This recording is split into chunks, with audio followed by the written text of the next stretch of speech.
Oi pessoal, sejam bem-vindos aqui ao Cameladoras. Hoje eu vou falar um pouquinho para vocês sobre um tema que volta e meia alguém me pergunta, que é como saber quanto vai gastar com alimentação durante o processo de intercâmbio. Para quem não sabe, realizei intercâmbio pela mobilidade da ULP e eu tenho uma série de vídeos aqui onde eu comento sobre o meu processo. Quem quiser dar uma olhada, tem aqui no meu canal.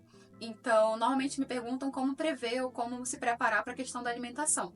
Né? Normalmente, uma das primeiras coisas que a gente faz é jogar no YouTube, no Google, uh, quanto custa viver em tal cidade, quanto custa viver em tal país, qual é a média disso. Então, eu sei que essa média, ela não reflete 100%, né? Ela é uma média, ela não reflete as individualidades de cada um.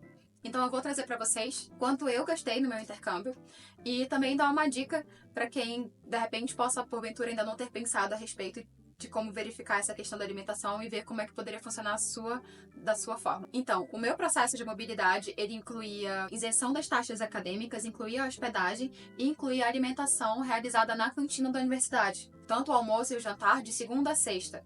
Eu não gastava com essa parte, eu gastava mais com o café da manhã, lanches de forma geral e também com as alimentações durante o final de semana.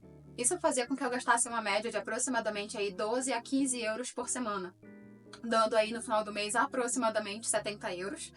E isso era uma faixa relativamente baixa até, porque eu não tinha a maior parte da alimentação, eu estava comendo na universidade. Mas eu sei que muitas pessoas, né, pode não ser a realidade, pode não ter a bolsa, pode, né, precisar de outras formas, de outra provisão. Uma dica que eu dou é que, assim, da mesma forma que você pode ir no Google e pesquisar lá sobre os restaurantes, sobre como é que é o mapa, sobre lanchonetes, sobre como é que está o preço nesses locais, você também pode fazer isso com supermercados, né? Então, por exemplo, Portugal especificamente tem supermercados como Continente, como Pingo Doce, como o Aldi, e as compras que eu mais fazia normalmente eram no Continente, mas cada um desses vai ter uma variação aí de preço, que é normal de supermercado para supermercado, mas o que é possível de fazer é ir no site desses supermercados e realizar a compra online. Né? Hoje em dia, muitos supermercados têm essa possibilidade e normalmente não tem uma variação tão grande de preços.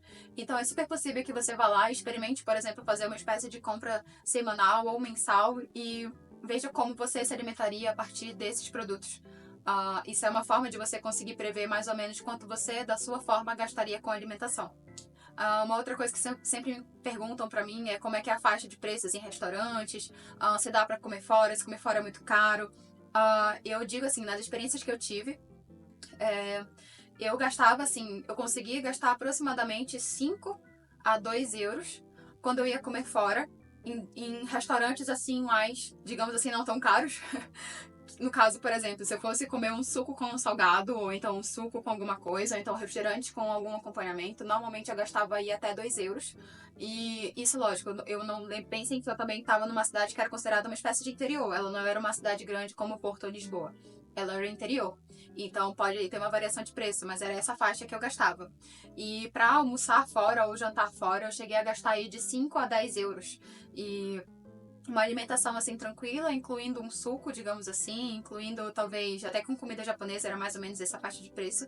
E lógico, vai ter restaurantes e restaurantes, mas é possível comer com essa quantidade. Isso vai variar de cidade para cidade também, como eu comentei, mas já dá para ir se baseando e conseguindo construir a sua própria média, né, para ter essa percepção do quanto você precisa gastar e sempre lembrando de guardar sempre que possível um pouquinho a mais para imprevisões. Gente, sobre alimentação seria isso, essa dica que eu tinha para dar. Então eu gastava em média 70 euros aí por mês da forma que eu comia. E se vocês tiverem mais alguma dúvida sobre isso, se vocês quiserem saber mais sobre algum tema relacionado a essa questão da alimentação, a questão da vivência na residência estudantil, a questão do meu processo de mobilidade, ou então alguma pergunta mesmo sobre como foi feito esse processo de documentação para Portugal, comenta aqui embaixo que eu vou estar respondendo. Eu já tenho uma série de vídeos onde eu falo sobre isso aqui. E fiquem à vontade também para conhecer os outros temas que eu abordo aqui pelo canal. É isso, pessoal. Até o próximo vídeo.